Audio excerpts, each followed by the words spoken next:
এখন greenfield airport বনাবৰ বাবে ভাৰত চৰকাৰক অনুৰোধ কৰিছিলোঁ। এই সম্পৰ্কত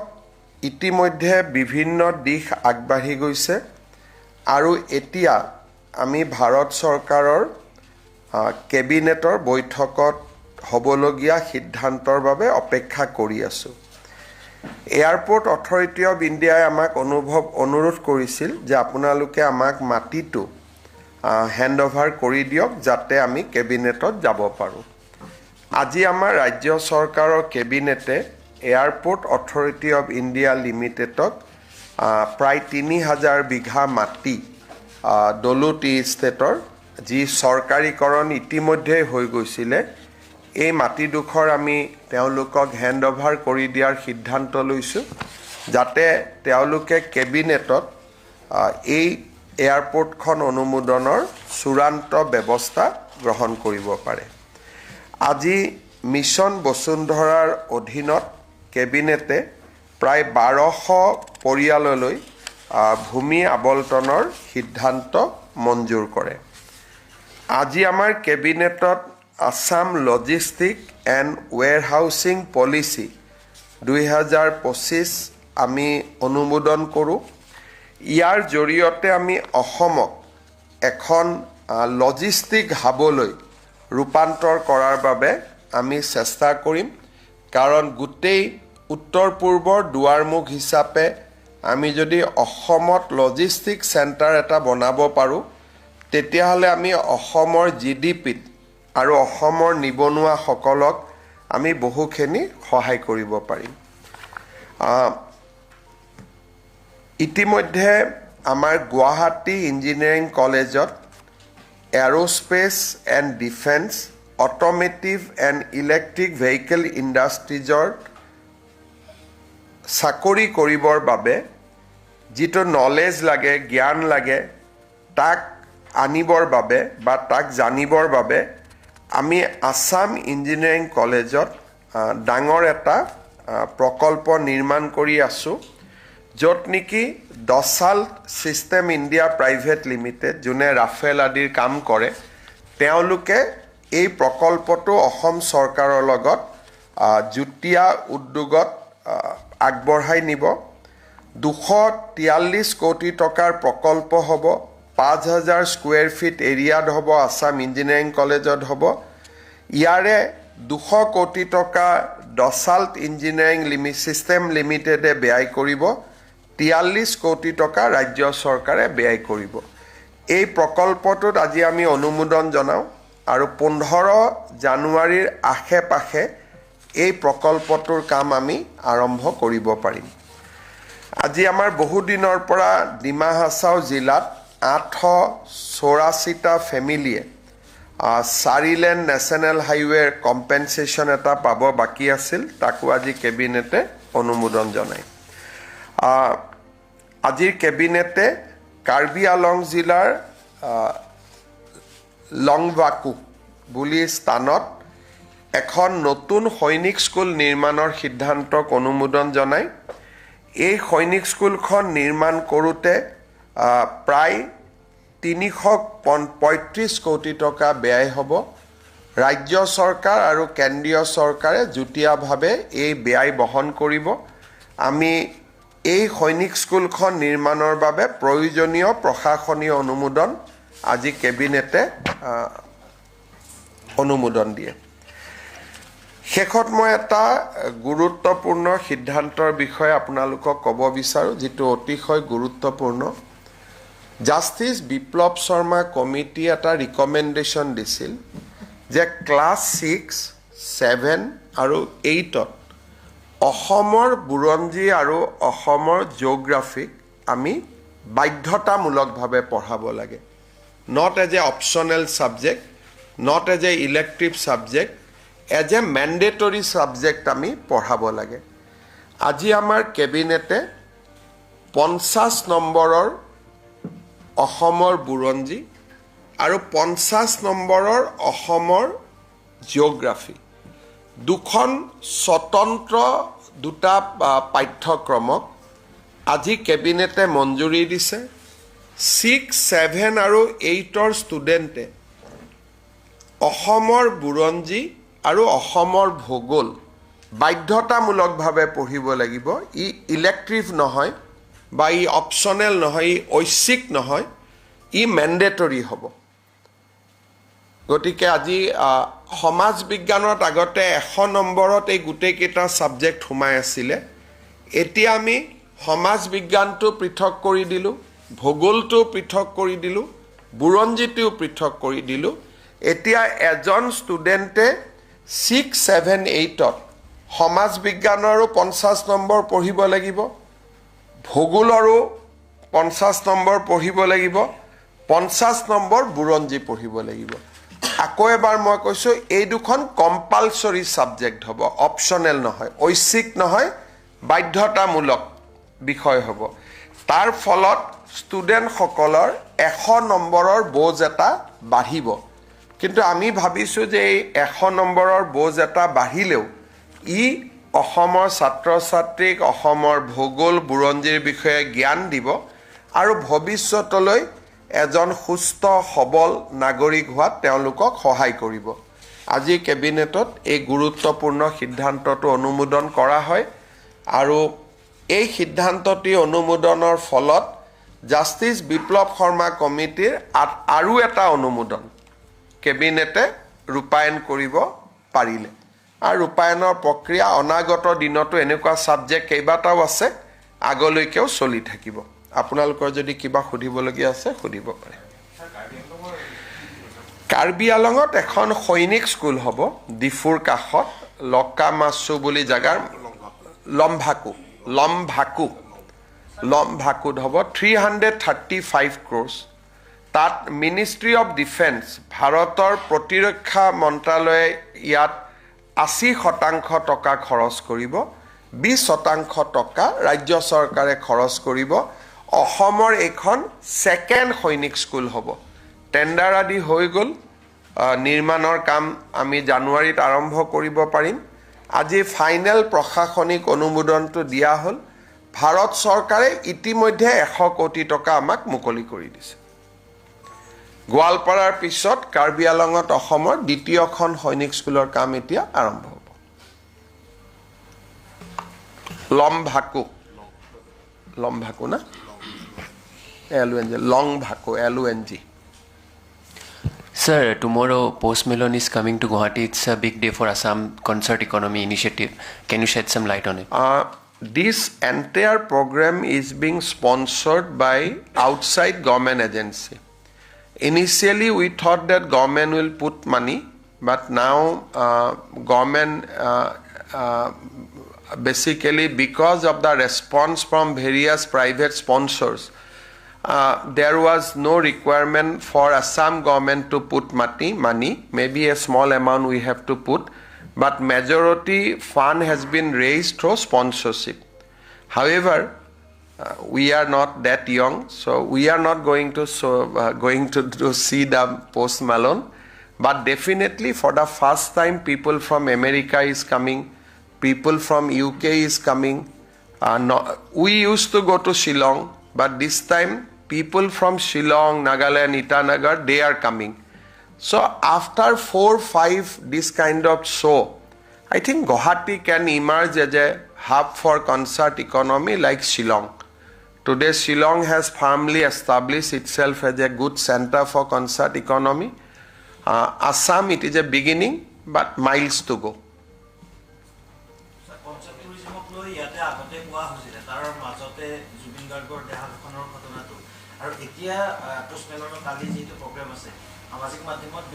সামাজিক মাধ্যমে এইটো কথা বুজি পাব লাগে যে জুবিন গাৰ্গ জিআই থাকুতেই পোষ্ট মালন আহাৰ সিদ্ধান্ত লোৱা হৈছিল আৰু জুবিন গাৰ্গে ইয়াক কেতিয়াও বিৰোধিতা কৰা নাছিল শিল্পীকটো শ্ৰদ্ধা জনাই শিল্পীয়ে গতিকে যি সকলে বিৰোধিতা কৰিছিল এটো তেওঁলোকৰ কথা হ'ব পাৰে এটো ডেফিনেটলি জুবিন গাৰ্গৰ কথা নহয় কাৰণ জুবিন গাৰ্গ জিআই থাকুতে কেবিনেটে কনসাৰ্ট ইকনমিৰ সিদ্ধান্ত লৈছিল পোষ্ট মালন আহিব বুলি জুবিন গাৰ্গ থাকুতেই সিদ্ধান্ত লোৱা হৈছিল আৰু শিল্পীক কেতিয়াও বিৰোধিতা নকৰে আৰু মই ভাবো যে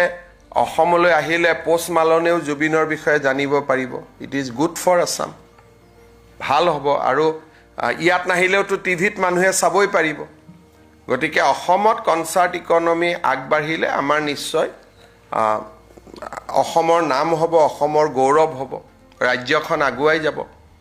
আমি ইয়াত নকৰিলে শ্বিলঙত কৰিলেহেঁতেন 2 ঘণ্টা লাগিলেহেঁতেন গুৱাহাটীৰ পৰা ল'ৰাবোৰ শ্বিলঙলৈকে গ'লহেঁতেন গতিকে আজি যুৱ সমাজে ইয়াতে সুযোগ পাব হ'ব খালি এটা কথা সংবাদ মাধ্যমত প্ৰচাৰ কৰাৰ দৰে এখন অসম চৰকাৰৰ ইভেন্ট নহয় আমি মাত্ৰ ফিল্ড দিছোঁ সহযোগিতা কৰিছোঁ কিন্তু আমাৰ ইভেন্ট নহয় আমি তাত কোনো চাব নাযাওঁ সংবাদ মাধ্যমৰ বহুতে ভাবিছে যে অসম গভৰ্ণমেণ্টে কোটি কোটি টকা দি আনিছে আমাৰ ইয়াত কোনো ফাইনেন্সিয়েল ইনভলভমেণ্ট নাই আৰু আমি তাত জড়িতও নহয় আমি মাত্ৰ ভেটেনাৰী ফিল্ডখন দিছোঁ 20-30 লাখ টকা যদি কিবা ডিপাৰ্টমেণ্টে খৰচ কৰিছে তাকো মই মানাই কৰিছোঁ পিছত মই খবৰ ল'ম কিন্তু এইখন ইভেন্ট বুক মাই শ্ব'ৰ পৰা হৈছে অসম চৰকাৰ ইয়াত জড়িত নহয় আৰু তেনেকৈ কাৰ্বি আলঙতো আৰু এটা শ্ব' আহি আছে বিশাল মিশ্ৰ নৰ্থ কাছাৰতো আহি আছে ডিমা হাছাওতো আহি আছে গতিকে পোষ্ট মালনে অকল অহা নাই অসমত এই সময়ছোৱাৰ ভিতৰত 3টা শ্ব' আহি আছে আৰু মই দেখিছোঁ যে হৰ্ণবিলতো বহুত ধুনীয়াকৈ ফেষ্টিভেল আৰম্ভ হৈছে আনকি অখিল গগৈয়ে হৰ্ণবিল ফেষ্টিভেল চাব গৈছে আমিহে ক'তো যোৱা নাই বা কালিও নাযাওঁ আমি আজি আমি কেবিনেটতে সিদ্ধান্ত লৈছোঁ যে আমি কোনেও আৰু শ্ব' চাব যাব নালাগে ডেকা ল'ৰা ছোৱালীক সুযোগ দিব লাগে সিদ্ধান্ত মানে এনে কথা পাতিছোঁ নিজৰ ভিতৰত কাৰণ মই বুজিয়ে নাপাওঁ পোষ্ট মালন মানে কি ছাৰ জুবিনৰ শেষ চিনেমাখন চালে নাই ৰৈ ৰৈ বিনালে চাম মই সময়ত চাম তাত এটা আপোনালোকক মই অলপ কথাটো বুজাই দিছোঁ জুবিনক ডক্টৰে হাক দিছিল সাগৰত যাব আৰু মই শুনা পাইছোঁ সেই চিনেমাখন সাগৰক লৈ সেইকাৰণে মই যোৱা নাই শেষত মই যাম জানুৱাৰীত কিন্তু মোৰ কথাটো আছিল যে জীৱিত কালত জুবিন গাৰ্গক ডক্টৰে হাক দিছিল যে সাগৰত নাযাব সেইখন চিনেমা চালেইতো মই বাহিৰত আহি প্ৰশ্ন সুধিব লাগিব যে সাগৰত কেনেকৈ জুবিন গ'ল সেইকাৰণে মই বোলো লাষ্টত এদিন ধুনীয়াকৈ চাম কিন্তু চিনেমাখনৰ যদি আপোনালোকে দৃশ্যপট দেখে আগতে মই কথাটো কোৱা নাছিলোঁ কাৰণ চিনেমাখন ভাল কৰি চলক বুলি কিন্তু চিনেমাখনৰ শ্বুটিং সাগৰত হৈছিলে আৰু নেম কেয়াৰ হস্পিটালত জুবিনক ক্লিয়াৰলি ইনষ্ট্ৰাকশ্যন দিয়া হৈছিলে যে জুবিন সাগৰ আৰু জুইৰ কাষত যাব নোৱাৰে গতিকে আপোনালোকেও এই প্ৰশ্নটো ক'তো কৰা মই দেখা নাই যে কেনেকৈ জুবিন সাগৰত গ'ল সিদিনাখন চিনেমাখনৰ প্ৰযোজক মোৰ তাত আহোঁতে মই তেওঁক সুধিছিলোঁ যে শ্ৰীলংকাত আপোনালোকে জুবিনক কেনেকৈ সাগৰত লৈ গ'ল কাৰণ মই দেখা নাই চিনেমাখন কিন্তু সাগৰক লৈ হৈছে নে নাই গতিকে মুখ্যমন্ত্ৰী এজনে চোৱাৰ পিছততো কথাটো ফাইলত লিখিব লাগিব মই সেইকাৰণে শেষৰ ফালে চাম বুলি ভাবি থৈছোঁ তেতিয়া আৰু কোনো হেৰি নাই গতিকে আৰামত এদিন বঢ়িয়াকৈ চাই লৈ আহিম আৰু জুবিনৰ চিনেমা চোৱা নাই কাৰণে মই পোষ্ট মালন আদিও চাব নাই যোৱা একেবাৰে লাষ্টত যাম গোটেইখিনি কৰি কিন্তু এই কথাটো মোৰ মনত কুটকুটাই থাকে মই এনে নকওঁ বুলি ভাবোঁ কিন্তু তথাপিতো কুটকুটাই আছিল কাৰণে ওলাই গ'ল যে ইমান ডক্টৰে হাক দিয়াৰ পিছতো এইকাৰণে যে মই যোৱাবাৰ কৈছিলোঁ এটা ইণ্টাৰভিউত যে জুবিনৰ ইনকুৱাৰীৰ পিছত আৰু এটা ইনকুৱাৰী হ'ব নেগলেক্টৰ ওপৰত কাৰণ ক্লিয়াৰলি লিখি দিয়া আছিল চাৰ্টিফিকেট আছে যে জুবিন জুই আৰু পানীত যাব নোৱাৰিব চিনেমাখনৰ শ্বুটিং কেনেকৈ পানীত হৈছিলে তাৰমানে জুবিনৰ জীৱনক লৈ বহুত দিন আগৰ পৰাই আমি বহুতে হেতালি খেলি আছিলোঁ হয় নহয় মই ঠিক কথা কৈছোঁ নে নাই গতিকে সেইকাৰণে ক'বাত যেতিয়া মই নাযাওঁ তেতিয়া বুজি পাব যে কিবা এটা কাৰণ আছে সেইকাৰণে মই অলপ দূৰে দূৰে ঘূৰি থাকোঁ বাকীটো আৰু কি আছে মই চিনেমাখন চোৱা নোচোৱাৰ লগততো চিনেমাখনৰ জনপ্ৰিয়তা কম বেছি নহয় নে হ'ব সেইটো আপোনালোকে ভাবে যে CMA চাব যোৱা নাই কিবা কাৰণত যোৱা নাই এইটো এটা পজিটিভ কাৰণ আছে কাৰণ গ'লেই মই প্ৰথমতে এইটো কথা ক'ব লাগিলহেঁতেন যদি ফাৰ্ষ্ট দিনা গ'লোহেঁতেন মই এই প্ৰশ্নটো ফাৰ্ষ্ট দিনাই সুধিলোহেঁতেন তেতিয়া চিনেমাখনক লৈ বিতৰ্ক আৰম্ভ হ'লহেঁতেন এতিয়া ক'লেও আপত্তি নাই কাৰণ চিনেমাখন প্ৰায় চোৱা হৈয়ে গ'ল সেইকাৰণে এটা লাষ্টত কথাটো কৈছোঁ হ'ব ঠিক আছে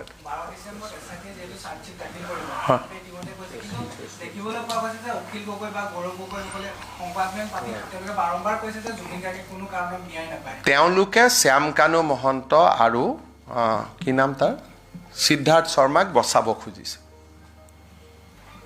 তেওঁলোকে চাৰ্জশ্বিটখন দিয়াত বাধা দিব চেষ্টা কৰি আছে এটা তেওঁলোকে কৈছে এইটো এমইএ ইনকুৱাৰী কৰিব লাগে এমইএ কি পুলিচ নেকি তাৰ মানে যিসকলে অসম গভৰ্ণমেণ্টৰ ইনকুৱাৰীটোক বাধা দি আছে তেওঁলোকে কি বিচাৰিছে আমি হাত দাঙি দিওঁ তেতিয়াতো সঞ্জীৱ কি নাম সিদ্ধাৰ্থ শৰ্মাৰ শ্যামকানুটোৱে বেইলে পাই যাব আমি বুলিহে আজি 3 মাহ ধৰি ৰাখিলোঁ নহলে আজিলৈকে কোন ডাঙৰ মানুহ জেলত 3 মাহ কোন চৰকাৰে ধৰি ৰাখিব পাৰিছে মোক কওকচোন আজিলৈকে অসমৰ বুৰঞ্জীত কোনবা ডিজিপিৰ ভায়েকক কোনবা ভাইচ চেঞ্চেলৰ ভায়েকক কেতিয়া অসমৰ হিষ্ট্ৰীত 3 মাহ জেলত ধৰি ৰাখিছে কৰবি দুবৰীৰ হত্যাকাণ্ড হৈছে গুৱাহাটীৰ মাজমজিয়াত দুগৰাকীকৈ মাক জীয়েকক গুৰুম গুৰুম কৰি মাৰা হৈছিলে কাকুতো 3 মাহ আজিলৈকে ধৰি ৰাখিব পৰা নাই গতিকে মুক্ত আপোনালোকে ধন্যবাদ দিব লাগে যে মই আজিলৈকে ওলাই আহিব দিয়া নাই গতিকে ধন্যবাদ ক'ত দিব আৰু পাৰিলে আকৌ সমালোচনাতে থাকিব মই যিখিনি চেষ্টা কৰি আছো কিমান সফল হৈছো নাজানো কিন্তু মইতো অভূতপূৰ্ব চেষ্টা কৰিছে 3 মাহত চাৰ্জশ্বিট দিয়া ৰেকৰ্ড আছে নেকি সিংগাপুৰ পুলিচতকৈ আগত আমি চাৰ্জশ্বিট দিম সিংগাপুৰে দিব 18 তাৰিখে আমি দিম 12 তাৰিখে তো মুক্তো কৰবাত ধন্যবাদ এটা দিয়ক দিব লাগে নে নাই কওকচোন আজি 3 মাহটো বেল হোৱা নাই আজি 3 মাহ হৈ গ'ল আগতে মোক কি কোৱা হৈছিল যে তেওঁলোকৰ লগত ভাল এতিয়া কোনে ওলালে বাৰে বাৰে ইনকুৱাৰীটো বেয়া বেয়া বেয়া বুলি কোনে কৈ আছে যিসকলে সিদ্ধাৰ্থ আৰু শ্যামকানুক দোষী সাব্যস্ত হোৱাটো নিবিচাৰে প্ৰথমতে কি কৈছিল ভাল জেলত লৈ গ'ল অতিথিশালাত লৈ গ'ল এতিয়া আপোনালোকেতো এদিন হলেও লিখিব লাগে যে 3 মাহি মাটিত শুই আছে বুলি কোনেতো নিলিখে আজি 3 মাহ যে সিদ্ধাৰ্থ শৰ্মা শ্যামকানু শৰ্মা মাটিত শুই আছে যিবিলাকে ৰিজৰ্টত পঠোৱা বুলি লিখিছিল আজিলৈকেতো কোৱা নাই যে আমাৰ ভুল হৈছিলে মুখ্যমন্ত্ৰীক এনেকৈ গালি পাৰাটো ভুল হৈছিলে ক'ব লাগিছিল নাই কোনবাই কওকচোন তাতে ভূত ওলাই ভাবে ৰাতি চিঞৰ বাখৰ হয় মহৰ আঁঠুৱা দিয়া নাই মোবাইল ফোন দিয়া নাই খাব ভালকৈ পোৱা নাই জেলৰ যি নিয়মতকৈ এটা টুকুৰা ৰুটি ভালকৈ খাব দিয়া নাই 3 মাহটো হৈ গ'ল চাওঁতে চাওঁতে কোনেওতো জামিন ল'ব পৰা নাই নে পাৰিছে কওক কালি মই উমৰাংশত যাওঁতে এছপি সুধিছিলোঁ পৰহি তাতে 2টা আছে কেনেকৈ আছে বোলে ছাৰ এনেকুৱা হৈ গৈছে তো আপোনালোকে এইটো নিলিখে যোৱাৰ দিনাখন কোনে হুলস্থুল কৰিছিল বাহিৰত সেইটোতো গোটেই ৰাতি ধাৰাভাষ্য দিছিল এতিয়া কোনেও নিলিখে গতিকে আপোনালোকে অলপ মোৰ ফালেও চাব যে মই কাবাৰ নিয়ম মতে হয়তো মই কৰিব পৰা নাই কিন্তু মই যিখিনি কৰিছো আগতেওতো কোনেও কৰিব পৰা নাছিলে কিমান ডাঙৰ ডাঙৰ ক্ৰাইম অসমত হৈ গৈছে তেনেকে কাবাক ডাঙৰ মানুহৰ ঘৰৰ ল'ৰা আজিলৈকে 3 মাহ আছে নেকি জেলত কিবা নহয় কিবা কৰিতো ওলাই আহে মইতো ধৰি ৰাখিছো আমাৰ গভৰ্ণমেণ্টে ৰাকেশ পালক ধৰি ৰাখিলে আৰু আমি এতিয়া শ্যামকানু সিদ্ধাৰ্থক ধৰি ৰাখিলো কংগ্ৰেছৰ দিনত কাক ধৰি ৰাখিছিল কক আজিলৈকে তেতিয়া ক্ৰাইম হোৱা নাছিল সেইকাৰণে আপোনালোকে চাব যে অসমৰ মানুহে আমাক কিয় ভাল পায়